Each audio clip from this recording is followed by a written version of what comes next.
नमस्कार दोस्तों अभी तो 2024 लोकसभा चुनाव की वोटिंग की शुरुआत ही हुई है। 2 चरण ही तो चुनाव बीते हैं। तीसरा चरण 7 मई को वोटिंग होनी है। उसके बाद भी 4 चरणों की वोटिंग देश में बची होगी।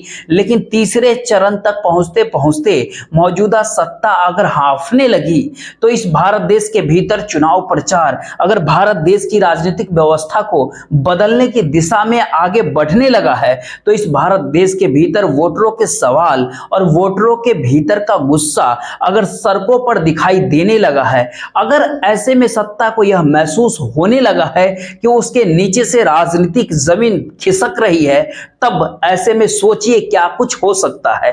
अभी तो 2 ही चरण बीते हैं। आने वाले समय में क्या क्या होगा ये केवल आप आज कल्पना कर सकते हैं।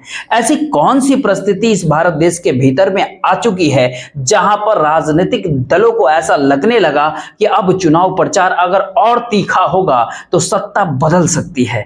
और दूसरी ओर वही सत्ता को ऐसा क्यों लग रहा है कि अगर सियासी तौर पर वह कमजोर है तो अगर उसने खुद को मजबूती के साथ अगर नहीं दिखाया तो फिर ऐसे में उसकी सत्ता चली जाएगी। क्या यह सब कुछ चुनाव प्रचार के दौरान महसूस किया जा सकता है या किसी भी भारत देश के अलावा चुनाव प्रचार के समय इतना बड़ा बदलाव होता हो?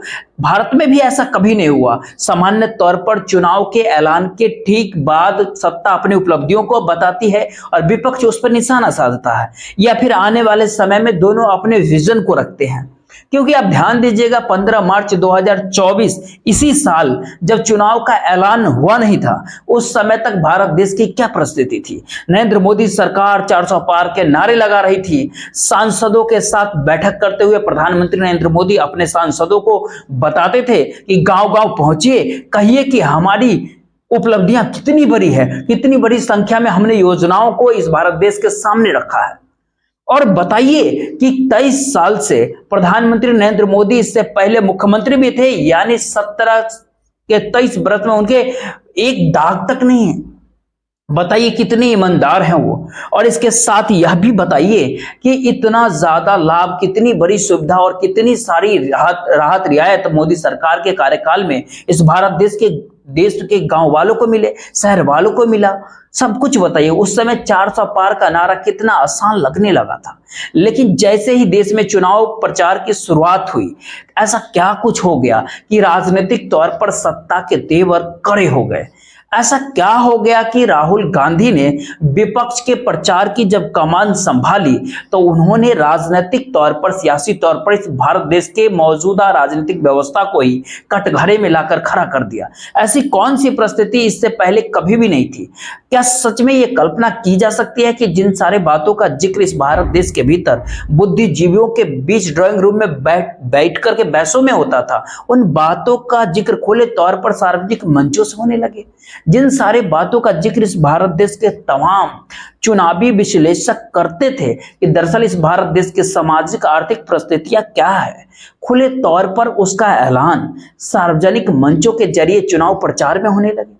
और इस भारत देश के भीतर का गुस्सा जो खास तौर पर युवाओं के बीच है, क्या उनके बेरोजगारी की परिस्थिति और उनके आंकड़ों को लेकर के जो भी विश्लेषक चुनावी प्रचार के समय में या फिर चुनाव के दौर में जो भी आकलन करते थे, उसमें युवाओं को लेकर उनके भीतर एक वोट बैंक के तर्ज पे सवाल उठता था। लेकिन पहली बार अगर सार्वजनिक मंचों से ये बात होने लगा है कि दरअसल इस भारत देश के भीतर नौजवानों के भविष्य को ही वर्तमान सरकार ने चौपट कर दिया है, खराब कर दिया है, बेकार कर दिया है, तो जो सारे शब्द जितना भी गहरा आप ले सकते हैं उन शब्दों को आप चुनिए और फिर आप सोचिए कि इस भारत देश के भीतर में जो सारी परिस्थितियों को सियासत यानी चुनाव के समय ढक लेती थी, संयोग से उन्हीं सारी परिस्थितियों को चुनाव के समय उभार कर रख दिया गया है।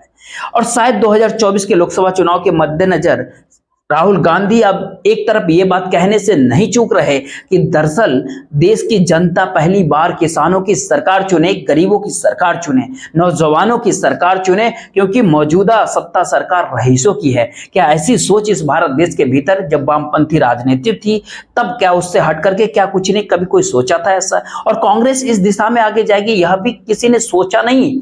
लेकिन कांग्रेस के नेता, वह भी गांधी परिवार के विरासत को समेटे हुए राहुल गांधी इन सारे बातों का जिक्र करेंगे, सच में किसी ने कल्पना नहीं किया होगा। अब इन सारे बातों को मंच से कहा जाता है और उसके बाद सत्ता किस रूप में बेखौफ नहीं है, क्या वो डरी हुई है? इन सारी परिस्थितियों के बीच आज अगर आप देखिएगा तो चुनाव प्रचार की परिस्थितियों को, हर अंदाज को, हर पन्ने को अगर पलटने का प्रयास कीजिएगा तो देखिएगा, देख लीजिए। मैं आपसे कहना चाहता हूं कि आप गरीबों की सरकार चुनिए, किसानों की सरकार चुनिए, पिछड़ों, दलितों, आदिवासियों की सरकार चुनिए। नरेंद्र मोदी जी अरबपतियों की सरकार चलाते हैं, वैसी सरकार से। कर्नाटक के जिन क्षेत्रों में कल वोटिंग पड़नी है, उन्हीं सारे जगहों पर एक दिन पहले राहुल गांधी पहुंचे और इस बात का जिक्र कर रहे थे। यानी ये कहे कि अमेठी के भीतर वो चुनाव नहीं लड़ करके रायबरेली में चुनाव लड़ेंगे, इस ऐलान के करीब 24 घंटे बीतने के बाद राहुल गांधी के भाषण का एक छोटा सा हिस्सा था। और अमेठी में राहुल गांधी नहीं पहुंचे तो क्या सत्ता की समूची बिसात डगमगा गई और सियासी तौर पर उसके भीतर का गुस्सा अलग अलग जगहों के ऊपर अलग अलग तरीके से नजर आने लगा। और इस भारत देश की जनता के भीतर भी जो गुस्सा राजनीतिक तौर पर है, क्या वो सच में नजर आ रहा है?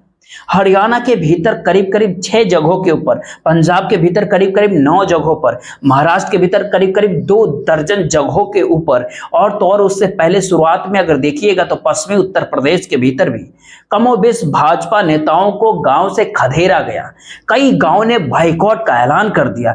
कई गांव ने कहा कि इनकी जरूरतों के आसरे हम सरकार की तरफ देख रहे थे, हमें बार बार आश्वासन दिया जाता था, लेकिन कुछ भी हमारे जरूरत के अनुसार नहीं हुआ। और इन विरोध करने वालों में अधिकतर किसान से जुड़े हुए परिस्थितियों की थे, नौजवान थे, क्योंकि किसानी की आय दुगुनी हो जाएगी जब प्रधानमंत्री मोदी ने कहा था। उनके तमाम सांसद अपने इलाकों में जाकर कहते थे, लेकिन इस भारत देश के भीतर किसानों की स्थिति कितनी बद से बदतर हो गई उसी दौर में, चाहे वो आंदोलन के बाद की परिस्थितियां हो या फिर आंदोलन की पहले की परिस्थिति हो। इन दोनों परिस्थितियों के भीतर अगर आप गांव गांव, राज्य दर राज्य अगर आप भारतीय जनता पार्टी के सामने यह मुश्किल आकर खड़ी है कि उनके अपने उम्मीदवार और उनकी उम्मीदवारों के साथ चलने वाली भीड़ को गांव में घुसने नहीं दिया जा रहा, या फिर वहां से उन्हें भगाया जा रहा है, खदेड़ा जा रहा है, दौड़ाया जा रहा है, तो इसका असर क्या होगा 2024 के लोकसभा चुनाव के मद्देनजर? महाराष्ट्र में तो बाकायदा मोदी सरकार अपने सार्वजनिक तौर पर इस भारत देश के सरकारी संस्थानों का उपयोग करके अपनी योजनाओं को घुमाना शुरू किया और नरेंद्र मोदी की गारंटी शब्द के साथ किया। तो लगभग करीब करीब 6 जिलों के अंदर बाकायदा उन सारे अधिकारियों को रोक लिया गया और कहा गया कि भारत की सरकार है, उसमें मोदी प्रधानमंत्री, या तो प्रधानमंत्री की गारंटी हो, सरकार की गारंटी हो, इस भारत देश के लोगों की गारंटी हो। ऐसी कौन सी परिस्थिति है कि आप नरेंद्र मोदी की गारंटी कह रहे हैं? यानी विरोध के स्वर चुनाव प्रचार के समय भी उभर करके सामने आए। 15 मार्च से पहले ऐसा नहीं था देश में, और शायद इसी का असर है 2024 के लोकसभा चुनाव के मद्देनजर। और सवाल इस दौर में बहुत बड़ा हो गया है कि एक एक चरण के बाद, यानी चुनावी एक एक चरण बीतता चला जाएगा, तो अभी तो केवल तीसरे चरण तक पहुंचे हैं। अगर ये परिस्थितियां कहीं ना कहीं धीरे धीरे बड़ा होते चला गया तो अंत तक होगा क्या? सत्ता और सरकार यूं ही आंख बंद करके सत्ता से बाहर हो जाएगी, या फिर जो असर कल रात अमेठी के भीतर नजर आया, कांग्रेस के दफ्तर के ठीक बाहर जितनी भी गाड़ियां थी उसको तोड़ डाला गया। वहां के लोगों ने कहा कि किस प्रकार से भारतीय जनता पार्टी के लोग वहां पहुंचे, वह तमाम सारे बातों का जिक्र खुलेआम खुले तौर पे कर रहे थे। करीब दर्जनों गाड़ियों को तोड़ दिया गया। जरा एक तस्वीर को जरूर आप देखिएगा।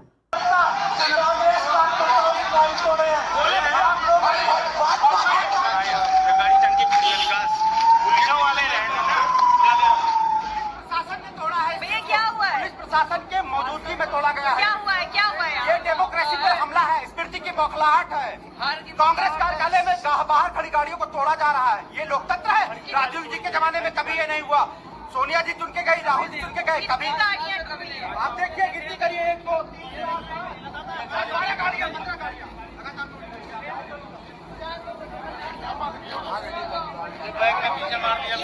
किसकी गाड़ी है भैया? ऐसी 20 गाड़ियां। ये किसकी गाड़ी है भैया? मेरी गाड़ी है। आपकी गाड़ी है? ये गाड़ी घर के सामने खड़ी है। ये गाड़ी आप देखिए, ये भाई साहब किसी पार्टी के नहीं है, अपने घर के सामने गाड़ी खड़ी है। आगे गाड़ी है, बहुत टूटती है, कई गाड़ी तोड़ेंगे। गाड़ी खड़ी है। हाँ सामने बुला रहे। अरे हम लोग भाग ना जाते तो आप लोगों को कैसे जानते? आगे आगे पुलिस की गाड़ी। क्या हुआ है सर? यहाँ पे 4 क्या हुआ आदमी है? थे, बीजेपी वाले थे, बाबा कायदे गेरुआ रंग का अंगूठा रख के आगे पुलिस की गाड़ी आई है, हम लोगों को गाली दिया, बोलता है कि आचार लगा है, तुम लोगों को मालूम नहीं है। और पीछे से बीजेपी वाले आए, गाड़ी के शीशे तोड़ने लगे। पुलिस प्रशासन ने भी एफआईआर दर्ज कर लिया। किशोरी लाल शर्मा जो कांग्रेस के उम्मीदवार है अमेठी से, उन्होंने भी कहा कि यहाँ की संस्कृति ऐसी रही नहीं। तो क्या ऐसे में सियासी तौर पर 2024 का लोकसभा चुनाव सत्ता को बरकरार रखने या फिर सत्ता से नहीं हटने देने का चुनाव है? यानी ये कहे कि इसमें विपक्ष की भूमिका कहीं पर नजर होनी ही नहीं चाहिए, ऐसा चुनाव है क्या? क्योंकि सियासी तौर पर इस भारत देश के चुनाव प्रचार के भीतर अगर आप देखेंगे, इस भारत देश के समाज की परिस्थितियां लोगों के भीतर उबाल पैदा करने लग जाए, तो फिर ऐसे में चुनाव प्रचार शायद सियासी सत्ता के तिक्रमों से आगे निकल जाता है। और इसी दौर में ध्यान देंगे, इसी परिप्रेक्ष्य में इस भारत देश के बेरोजगारों की जो परिस्थितियां हैं, हर तीसरा उम्मीदवार एक बेरोजगार की शक्ल में इस भारत देश के भीतर खड़ा है और उसके सामने मुश्किल या तो खुद के बेरोजगार होने की है या फिर अपने घर में बेरोजगारी की आलम को देखने की है। और यही कमोबेश वजह है कि पहली बार चुनावी प्रचार के भीतर प्रधानमंत्री नरेंद्र मोदी को कटघरा में खड़ा कर विपक्ष के नेता के तौर पर अगर राहुल गांधी बेरोजगारों को क्या उकसा रहे हैं या फिर बता रहे हैं या इस भारत देश की सच्चाई को जता रहे हैं, यह कौन सी ऐसी परिस्थिति है जिसके भीतर इस भारत देश की सच्चाई 15 मार्च 2024 से पहले सियासी तौर पर इतने उफान पर नहीं थी जिस उफान पर चुनाव प्रचार के समय है। और यही वह कारण है जिससे सरकार मौजूदा सत्ता या तो डर गई है या फिर उसके भीतर इस बात को लेकर के बौखलाहट है कि अगर लोगों के भीतर ये सवाल बहुत व्यापक हो गया कि अगर उनकी अपनी मुश्किलों का समाधान 10 साल में अगर नहीं मिला या 10 साल में मुश्किलें और भी अधिक बढ़ गई, तो फिर ऐसे में सियासी तौर पर जिसके जो भी दांव वर्तमान सत्ता के साथ लगे हैं उनका क्या कुछ होगा। अगर वो इस दौर में अग्रेसिव तरीके से अगर नहीं आए तब क्या होगा? क्योंकि अमेठी के भीतर रात में जो गाड़ियां तोड़ी गई, कहा गया वहां पर पुलिस की गाड़ी के साथ चल रही थी, उसकी मौजूदगी थी। हालांकि पुलिस प्रशासन ने कहा हम कुछ मिनटों के बाद पहुंच गए थे, जैसे ही जानकारी मिली। सवाल ये उठता है कि भारत देश के भीतर हर जगहों पर सिस्टम वर्तमान समय में सरकार के साथ खड़ी है। आज ही इस भारत देश के 181 कुलपतियों ने एक पत्र लिखा।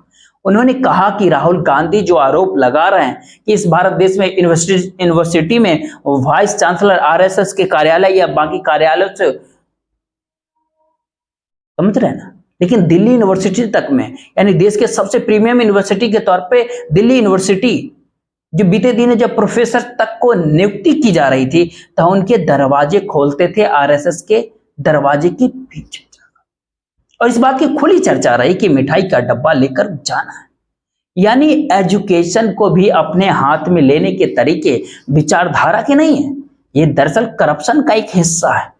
इसीलिए आप ध्यान देंगे, इसी दौर के भीतर आज तो वाइस चांसलर का लेटर है, पिछले महीने आप ध्यान देंगे सुप्रीम कोर्ट के वकील और पूर्व जजों का लेटर था कि सुप्रीम कोर्ट की कार्यप्रणाली डगमगाने लगी है, जब सुप्रीम कोर्ट एक के बाद एक फैसला लगातार इस भारत देश में सरकार के खिलाफ दे रही थी। और इन सारी परिस्थितियों में इस भारत देश के चुनाव आयोग की नियुक्ति तक की बात तो उठी थी। यानी ये कहे सिस्टम पूरा हाथ में है, इसके बावजूद भी उस लगाम को अपने हाथ में सरकार सत्ता पकड़ नहीं पा रही है क्या, जो विपक्ष अपने तौर पर जिन सवालों को उठा रहा है और लोगों के भीतर वो सवाल बड़े होते चले जा रहे हैं। क्योंकि इस भारत देश के भीतर बेरोजगारी का सवाल सबसे बड़ा है इस दौर में, लेकिन उसके तीखेपन को इससे पहले किसी राजनेता ने इस शिद्दत के साथ क्या महसूस किया था जो राहुल गांधी ने महसूस किया। अगर मोदी 22 अरबपति बना सकता है तो हम करोड़ों लाखपति बना सकते हैं। तो मोदी जी ने हिंदुस्तान के युवाओं को बेरोजगार बनाया। 1000 किलोमीटर कन्याकुमारी से कश्मीर चला, रास्ते पे लाखों बेरोजगार युवा मिले। कहते हैं नरेंद्र मोदी ने हमें बर्बाद कर दिया। उन सब युवाओं से मैं कहना चाहता हूं, हम आपके लिए एक नया स्कीम, पहली नौकरी पक्की वाला स्कीम ला रहे हैं। अमीर लोग के बेटे अप्रेंटिसशिप करते हैं, जॉब मार्केट में जाने से पहले 6-7 महीने की उनको टेम्पररी नौकरी मिलती है। ये मौका हिंदुस्तान के बेरोजगार ग्रेजुएट्स को, डिप्लोमा होल्डर्स को नहीं मिलता। इसीलिए हमारी सरकार हिंदुस्तान के सारे बेरोजगार ग्रेजुएट्स को पहली नौकरी का अधिकार। लेकिन ऐसे में सवाल इस दौर में केवल राहुल गांधी या विपक्ष का नहीं है, सत्ता की मुश्किलों का है, उसके अपने गठबंधन का है, उसकी अपनी राजनीतिक मजबूरियों का है। क्योंकि इसी दौर में आप ध्यान देंगे, जिस प्रकार से जिन मुद्दों को सत्ता लगातार उठाना चाहती थी या भारतीय जनता पार्टी ने उठाया, वो मुद्दे भोथरे साबित हो गए। अलग अलग तरीके से, अलग अलग मायने में उस मुद्दे को उठाने की कोशिश की गई, जिससे इस देश में वोटरों का ध्रुवीकरण हो सके। और इन वोटों के ध्रुवीकरण के आश्रय महाराष्ट्र के अखबार में चाहे एक विज्ञापन की शक्ल में इस बात का खुले तौर पर भारतीय जनता पार्टी जिक्र करा दे कि अगर इंडिया गठबंधन जीत जाएगा तो पाकिस्तान में जश्न मनाने लगेगा, आप कहां चाहते हैं जश्न मने। ये विज्ञापन क्या किसी अखबार में छप सकता है? और छपने के बाद चुनाव आयोग, इलेक्शन कमीशन आंखों पे पट्टी बांध ले और कर्नाटक बीजेपी जो कार्टून की शक्ल में, कार्टून के अंदाज में जिन चीजों को जारी किया, उसमें भी मुस्लिम तुष्टीकरण का सोच खुले तौर पे नजर आ रही है। क्या इस पे भी इलेक्शन कमीशन चुप्पी साध ली? ये सारे सवाल है, और इसी सवाल के छत तले बार बार इस बात का जिक्र खुद भारतीय जनता पार्टी करती रही कि मुस्लिम आरक्षण कभी भी होने नहीं देगी। और प्रधानमंत्री नरेंद्र मोदी ने एक इंटरव्यू में जो इस दौर में लगातार वो दे रहे हैं, उसमें भी वो जिक्र किया ये कैसे हो संभव है कि मुस्लिमों को आरक्षण मिल जाए। लेकिन उसी भारतीय जनता पार्टी के सहयोगी आंध्र प्रदेश के भीतर टीडीपी है, चंद्रबाबू नायडू, उस चंद्रबाबू नायडू ने खुले तौर पर कहा कि सत्ता में अगर आएंगे तो 4% मुस्लिमों को आरक्षण देंगे जो ओबीसी के हिस्से का होगा। खुले तौर पर यह राजनीतिक ऐलान तो था, क्योंकि आंध्र प्रदेश के भीतर करीब करीब 40 से 50 सीटें मुस्लिमों द्वारा प्रभावित होता है। और चंद्रबाबू नायडू वो जानते हैं कि किस राजनीति को साधना है उन्हें, लेकिन उसके बावजूद भी चंद्रबाबू नायडू ने इसका जिक्र किया। लेकिन सबसे प्रिय नेता के तौर पर अगर कोई दूसरे नहीं बल्कि प्रधानमंत्री नरेंद्र मोदी को भी चंद्रबाबू नायडू ही नतते हैं। उनकी बातों को भी एक बार देखिए, लेकिन उससे पहले 2 और बातों को जरूर आप देखिए। एक महाराष्ट्र के अखबार में छपता हुआ विज्ञापन, वहीं दूसरी ओर जिस कार्टून को जारी किया गया है और कार्टून की शक्ल में जिन बातों का जिक्र किया गया कर्नाटक के भीतर, क्योंकि कर्नाटक के भीतर भी कल ही वोटिंग होनी है 7 मई को, और उसके साथ आंध्र प्रदेश की वोटिंग से पहले आंध्र प्रदेश में चंद्रबाबू नायडू की वाहवाही, सब कुछ एक साथ है।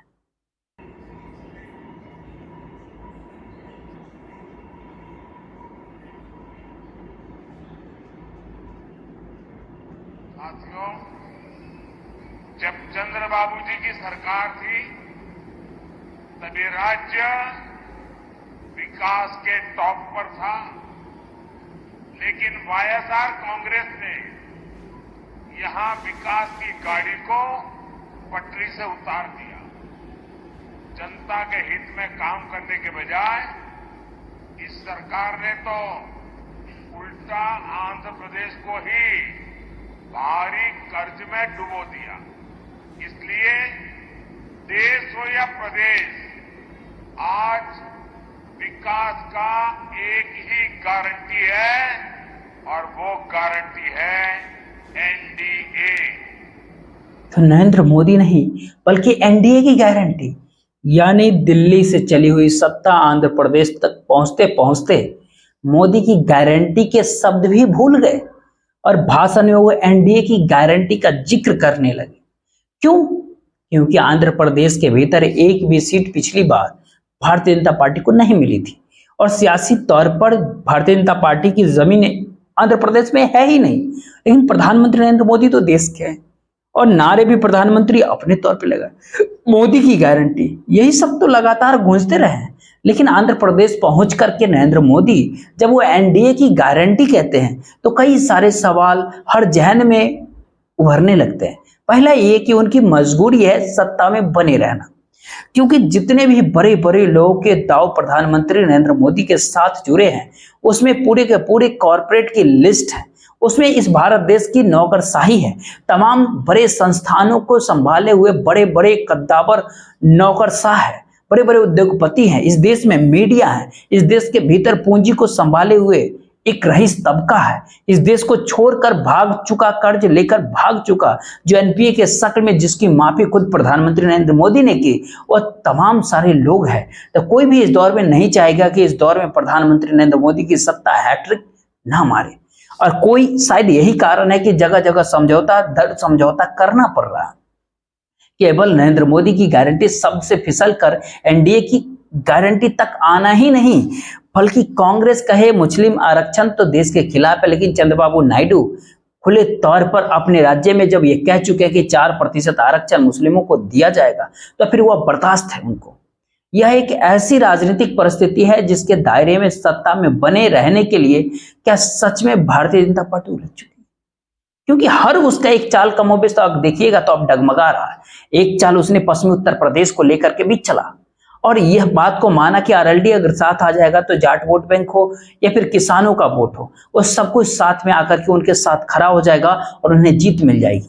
लेकिन मुजफ्फरनगर से लड़ने वाले बीजेपी के उम्मीदवार के तमाम साथी सहयोगी क्या कुछ कहते हैं कि आरएलडी की वोट तो ट्रांसफर हुए ही नहीं, किसानों ने वोट दिए नहीं, और इन सबों के बीच पश्चिमी उत्तर प्रदेश के भीतर 3% से लेकर 10-11% तक वोट हर कॉन्स्टिट्यूएंसी में कम हो गया। उसमें 16 लोकसभा के सीट है जहां पर सबसे ज्यादा अगर कम है वोट, उसमें वो मथुरा का क्षेत्र है। उसके बाद मुजफ्फरनगर है, 9.3% वोट कम वहां पर हो गए। उसके बाद बागपत का सीट आता है जो आरएलडी का केंद्र होता था, अजीत सिंह, चौधरी चरण सिंह, सब नाम को आप याद कीजिएगा, बागपत को याद कीजिएगा, तो वहां भी वोटिंग परसेंटेज जो है करीब 14 और 2019 से बहुत कम 56% के आसपास हो गया, यानी 8.5% कम हो गया। और हर क्षेत्रों में कम हुआ है, चाहे अलीगढ़ हो, अल्मोड़ा हो, बिजनौर हो, बुलंदशहर हो, कैराना हो, मेरठ हो, मुरादाबाद हो, नवीना हो, कोई भी क्षेत्र हो, हर जगह पर वोट परसेंट कम हुए हैं। तो क्या यह हर दाव इस दौर में उल्टा पड़ गया है? इस उल्टे पड़ते हुए दाव के बीच क्या सरकार और सत्ता क्या बौखला गई है? या ये बौखलाई हुई इसलिए भी है क्योंकि उसको समझ में आ गई कि उसकी गद्दी खिसक रही है। क्योंकि ओडिशा पहुंचे प्रधानमंत्री नरेंद्र मोदी, जब वहां के सुनने वालों को निमंत्रण देने लगे यह कहते हुए कि 4 जून को हमारी सरकार बनेगी, और जबकि विधानसभा चुनाव लोकसभा के साथ हो रहा है, तो उन्होंने कहा हमारी सरकार बनेगी ही। लेकिन सच्चाई क्या है? ओडिशा के भीतर का नवीन पटनायक बहुत ही ताकत और मजबूती के साथ वहां पर विराजमान है, आज से नहीं करीब 2 दशकों से। और ऐसे में सबसे लंबे कार्यकाल तक रहने वाले मुख्यमंत्री के तौर पर अब उनकी पहचान हो गई। और उस जगहों पर ओडिशा के अंदर अगर आप ध्यान देंगे तो 2014 से लेकर 2019 के तक लोकसभा में छलांग जरूर बीजेपी लगाई, लेकिन ये कल्पना कोई नहीं कर सकता कि विधानसभा में सरकार बन जाएगी बीजेपी की। अगर लोकसभा को भी अगर परखे तो बीजेपी ने 1 सीट जीती थी 2014 के भीतर, 2019 में उभर करके 8 हुई, 22% वोट प्रतिशत से लेकर के 38% तक पहुंच गए। लेकिन विधानसभा में वोट परसेंट 32.5 रहा, और 147 एमएलए में से केवल 10 एमएलए भारतीय जनता पार्टी के जीते थे 2019 के। और इस बार निमंत्रण दिया जा रहा है, देख लीजिए। 4 जून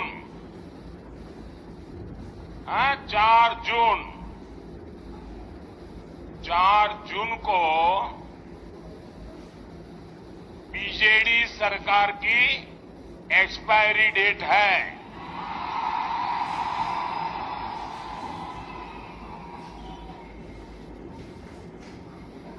और मैं आज यहां क्यों आया हूं? मैं आप सबको निमंत्रण देने के लिए आया हूं। 4 जून को बीजेडी सरकार की एक्सपायरी डेट है, और 10 जून को भाजपा के मुख्यमंत्री के शपथ समारोह की डेट है। और मैं आपको भुवनेश्वर में भाजपा के सरकार के शपथ समारोह का निमंत्रण देने के लिए यहां तक आया हूं। क्या ऐसे में सरकार डगमगाने लगी है? वो जानने समझने लगी है कि उसकी जमीन पर हालात बहुत कमजोर हो चुकी है। अगर 2 चरणों के बाद ऐसी परिस्थिति इस भारत देश के भीतर नजर आने लगी, जहां पर भारत देश के ग्रामीण क्षेत्रों में 1-2 नहीं करीब 4-5 राज्यों के भीतर विरोध किया जा रहा है भारतीय जनता पार्टी के कार्यकर्ताओं का, नेताओं का, अमेठी जैसी जगहों पर हमले की परिस्थिति आ गई, तो जो भी स्टेक पर जिनका भी नरेंद्र मोदी सरकार सत्ता के साथ लगा होगा, जरा आप सोच के देखिए वो किन परिस्थितियों के भीतर इस चुनाव के साथ जुड़ा हुआ होगा। और इन सबों के बीच क्या सच में चुनाव प्रचार के दौर में राहुल गांधी ने जिन मुद्दों को जिस तौर पे उठाया है, उसने भारत की राजनीति की परिवर्तन की दिशा को दिखाना शुरू कर दिया है। क्योंकि इस दौर में सामान्य तौर पर यह बात कहा नहीं जाता कि हम जब चले जाओ कल प्रधानमंत्री आए तो उनको जरा आप देख लीजिए कि वह भी पूछिएगा, आप वह भी पूछिएगा, ये भी पूछिएगा, उन बातों को समझिएगा, उन बातों का जिक्र भी प्रधानमंत्री कर देते हैं या फिर नहीं करते हैं। सियासी तौर पर एक बात कह सकते हैं, एक तरफ प्रधानमंत्री नरेंद्र मोदी है, दूसरी तरफ राहुल गांधी है, बिल्कुल भी नहीं। एक तरफ 10 साल की सत्ता है और वहीं दूसरी ओर उस सत्ता के दौर में जो राजनीतिक लकीरें रेखाएं खींच दी गई उसको पूरी तरीके से बदलने की परिस्थिति है। इसी दौर में राहुल गांधी ने एक मोटी रेखा खींचकर बताने शुरू कर दी है कि इसी अंदाज में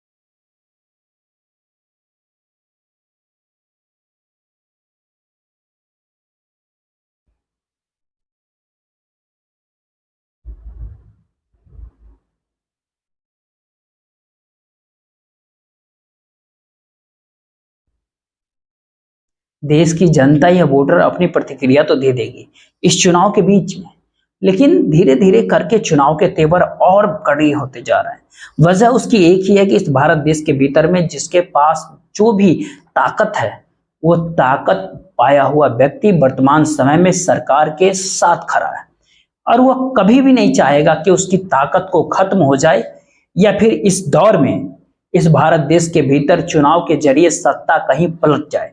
और ऐसे में सियासी तौर पर उसकी जरा से भी संभावना या फिर आशंका उसको ऐसा लगेगी तो वो पूरे तेवर के साथ इस दौर में आकर के खड़ा हो जाएगा। और इस दौर में आप ध्यान देंगे अमेठी के भीतर भी पुलिस की गाड़ी के साथ वहां पर कांग्रेस के गाड़ी को तोड़ दिया बीजेपी के कार्यकर्ता, जिस बातों का जिक्र वहां के चश्मदीद गवाहों ने किया। इन्हीं बातों का जरिए इस देश के कॉरपोरेट भी हरकत में आएगा, इस भारत देश के तमाम नौकरशाही भी हरकत में आएगी, इस देश के तमाम स्वच्छ संस्थाएं जो संवैधानिक संस्थाओं के तौर पर जिनकी मान्यता है, जिसने चुनाव आयोग इलेक्शन कमीशन भी आता है, उसमें चुनाव आयुक्त जिसकी नियुक्ति इस दौर में प्रधानमंत्री कर रहे हैं वह भी आएगा। सभी हरकत में नहीं आएंगे क्या? और खुद प्रधानमंत्री इस दौर में जो मीडिया का भूमिका है, जो ढोल बजाने की मीडिया की भूमिका है, उसके सवाल पूछना उसने छोड़ दिया। भावुकता के साथ प्रधानमंत्री की भावुकता में भी वो वोट दिखने लगा, जबकि 10 साल की सत्ता के बाद कोई भी व्यक्ति ऐसा सवाल कर सकता है। इस भारत देश में कितने लोगों की आंखों से आंसू गिरे होंगे, उन आंसुओं का जवाब कौन देगा? लेकिन क्या इस दौर में बिसात मीडिया ने ऐसी बिछाई जिसमें प्रधानमंत्री नरेंद्र मोदी के आंसू हर किसी को दिखाई दे और वह भावुक हो जाए। सियासी तौर पर प्रचार के दौरान ही ऐसी परिस्थिति इससे पहले देश में कभी किसी चुनाव के भीतर नहीं था और सबसे बड़ी कारण यह था कि मीडिया बिल्कुल अलग तरीके से हर चुनाव को देखता था, किसी के साथ खड़ा नहीं होता था, छिटपुट हो जाता था। लेकिन अब तो पूरी की पूरी मीडिया की भीड़ समाई हुई है। चुनाव आयुक्त की भूमिका बड़ी होती थी, इस देश के जो सार्वजनिक उपकरण है उनकी भूमिका, इसके जरिए इस देश के भीतर रोजगार देने की परिस्थिति, कॉरपोरेट की परिस्थिति, नौकरशाही, पुलिस प्रशासन तमाम चीजों का जिक्र आज अलग अलग तरीकों से आप कर सकते हैं। लेकिन सब कुछ आप ध्यान देंगे तो 15 मार्च के बाद की परिस्थिति 4 जून तक इस भारत देश के भीतर किस रंग में नजर आएगी और उस रंग के साथ क्या कुछ होगा, ये केवल अभी आप कल्पना कर सकते हैं। बाकी मुझे दीजिए इजाजत। जय हिंद, जय भारत।